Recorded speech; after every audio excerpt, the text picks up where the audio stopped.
High, সবাই কেমন আছো? আশা করি সবাই খুব ভালো আছো। আর আমিও ভালো রয়েছি, মানে বর্তমান ভালো রয়েছি।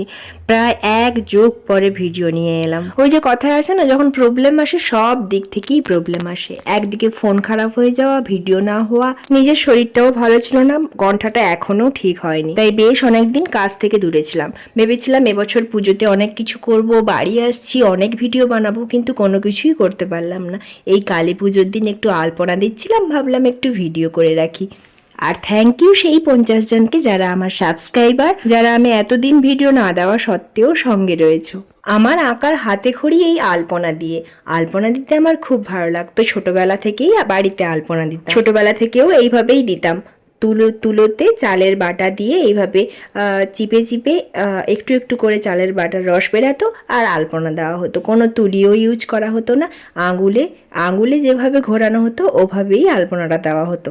আজকেও সেই আগের মতো কোনো তুলি কোনো কিছু ইউজ না করে তুলো আর হাত দিয়ে এই আলপনাটা বানানো। আজকে ছিল কালী পুজো, বাড়ির বিভিন্ন জায়গায় বেশ কয়েকটা আলপনা দিয়ে দিলাম। ওই যে একবার কাজ ছেড়ে গেলে না, ওই কাজে ফিরতে বড্ড সময় লেগে যায়।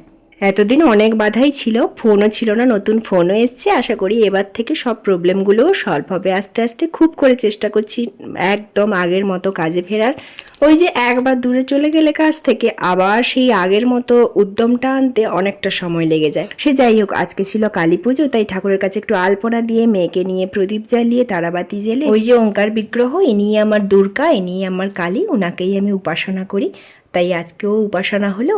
আর এই যে আমার আলপনাগুলোও দেখো কেমন লাগলো, কমেন্ট করে জানিও। সাবস্ক্রাইব করে সঙ্গে থেকো।